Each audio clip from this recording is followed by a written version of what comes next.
E aí, gente, tudo bem? Hoje vamos continuar com o eletromagnetismo, tá? E hoje a gente vai falar um pouquinho de integral. A gente vai falar sobre a integral de linha, integral de superfície de volume, né? De uma forma bem simplificada, mas como um resumo, tá bom? Bem, na integral de linha, que é o primeiro tópico que a gente vai falar, a gente vai ter uma expressão da seguinte forma, né? V, que é uma função vetorial, escalar, dl, tá? Isso aqui é uma função vetorial, pode ser o campo magnético ou o campo elétrico, por exemplo. E aqui é o vetor deslocamento infinitesimal, tá? Por exemplo, em coordenadas cartesianas, esse dl é escrito dessa seguinte forma aqui, ó. dx, x chapéu, mais dy, y chapéu, mais dz, z chapéu, tá? E no caso dessa integral de linha, ela vai ser resolvida em um determinado caminho, tá? Um determinado caminho. Digamos que eu vou chamar esse caminho de C1. E eu vou percorrer essa função de um ponto A até um ponto B. E aí, em todos os pontos, eu vou calcular o valor desse campo vetorial, tá? E aqui é o caminho C1, tá? Durante esse vetor deslocamento infinitesimal. O que acontece aqui? Existem vários infinitos caminhos para levar de A até B. Então, eu posso simplesmente pegar outro caminho e calcular a integral da mesma forma. Ou seja, eu posso calcular essa integral de A até B pelo caminho C1, V escalar dl. E também posso calcular de A até B pelo caminho C2 ou infinitos caminhos. Tendo em mente que, no geral, essa igualdade não vale, tá? Ou seja, o que eu estou querendo dizer? Se você calcular a integral pelo caminho C1 de A até B e também calcular pelo caminho C2, em geral, esse resultado aqui não vai ser igual. Além disso, você pode calcular isso aqui para um caminho fechado. Digamos que você faça que os pontos finais e iniciais sejam iguais. A igual a B. Nesse caso, você vai ter um caminho fechado, mais ou menos dessa forma, por exemplo. A igual a B. E essa integral vai ser representada por este símbolo aqui, ó, dizendo que ela está fechada, tá? Então fica V escalar dl, tá bom? Exemplo de integrais na física que provavelmente você já deve ter visto na mecânica.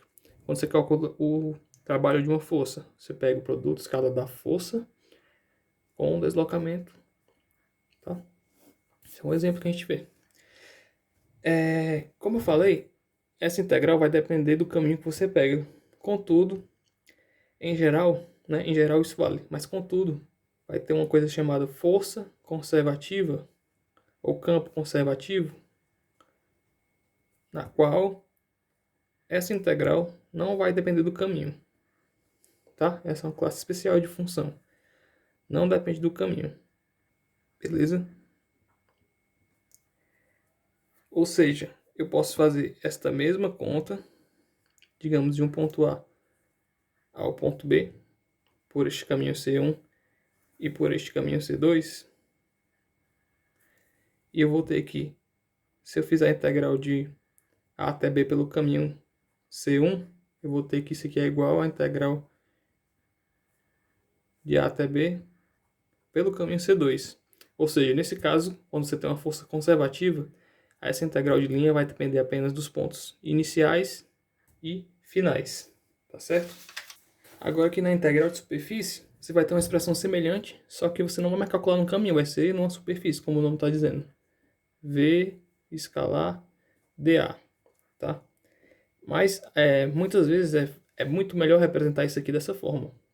Vai ser o nosso V, né?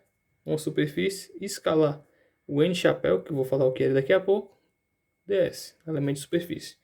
Tá? Esse N chapéu é um vetorzinho que é perpendicular à superfície, na qual você está calculando a integral dessa forma. Tá? Aí você pergunta, ele aponta para fora ou para dentro? Isso vai variar. né? Geralmente esse sinal é um pouco ambíguo, mas no geral, quando ele está apontando para fora da superfície, ele vai dar o valor positivo para a integral, tá? Ou seja, se a superfície for aberta, o sinal é ambíguo, tá? E aí depende do problema que você está resolvendo. Mas quando você tem a superfície fechada, você vai ter só um vetor apontando para fora, e aí é mais fácil de entender o sinal dessa integral. E da mesma forma, quando a superfície é fechada, né, você calcula a integral de superfície nela, lembrando que esse n é perpendicular a cada ponto da superfície, você vai representar essa integral por este símbolo aqui. V escalar dA, certo? E da mesma forma que eu escrevi lá em cima, V escalar n chapéu ds, né, que é a superfície. E aí um exemplo interessante é que se esse campo vetorial V for um fluido, tá? Representar um fluido.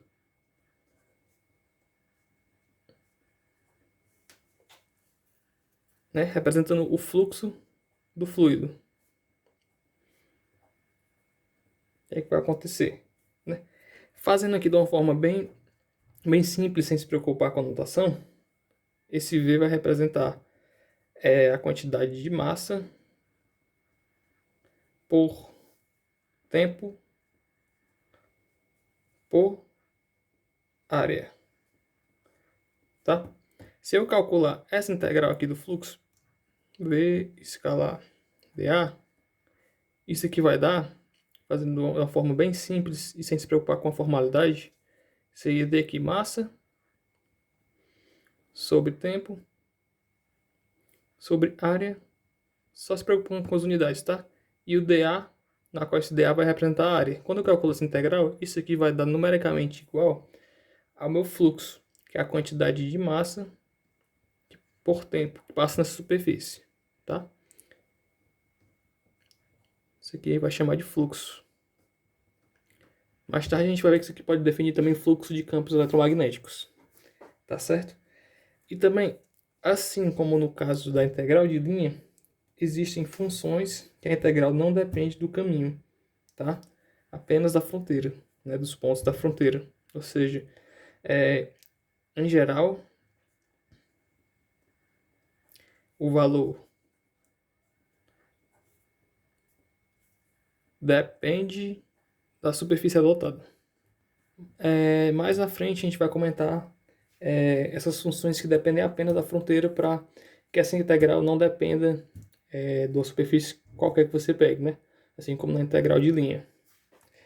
E por último, né, a gente vai ter que a integral de volume, tá?